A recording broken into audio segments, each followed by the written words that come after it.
పశ్చిమాసియాలో ఏ మాత్రం ఉద్రిక్తతలు తగ్గలేదు. ఇరాన్, ఇజ్రాయెల్, అమెరికా పోరు తీవ్రమైంది. లేటెస్ట్ గా 2 అమెరికా ఫైటర్ జెట్లని ఇరాన్ కూల్చివేసింది. F-35, F-15 జెట్లను పేల్చేశామని ఇరాన్ ప్రకటించింది. F-15 విమానంలోని 2 అమెరికన్ పైలట్లు మిస్ అయ్యారు. పైలట్లు కనిపిస్తే కాల్ చేయండంటూ తమ సైన్యానికి ఇరాన్ ఆర్డర్ కూడా ఇచ్చింది. తమ భూభాగంలోకి వచ్చిన అమెరికా యుద్ధ విమానాన్ని తమ సైన్యం పేల్చేసినట్లుగా ఇరాన్ ప్రకటించింది. సెంట్రల్ ఇరాన్ గగనతలంలో కూల్చేశామని IRGC చెబుతోంది. ఇప్పటి వరకు అమెరికా మాత్రం దీన్ని ధృవీకరించలేదు. మార్చి 19న కూడా ఇలాంటి ప్రకటనే చేసింది ఇరాన్.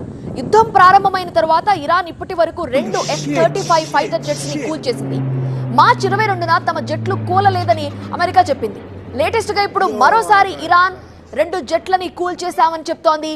ఇరాన్ క్లెయిమ్స్ పై ప్రపంచ దేశాలన్నీ కూడా నిశితంగా గమనిస్తున్నాయి. ఫైటర్ జెట్ కూల్చివేత వార్తల నేపథ్యంలో పశ్చిమాసియాలో ఉద్రిక్తతలు మరింత పెరిగే అవకాశం ఉంది.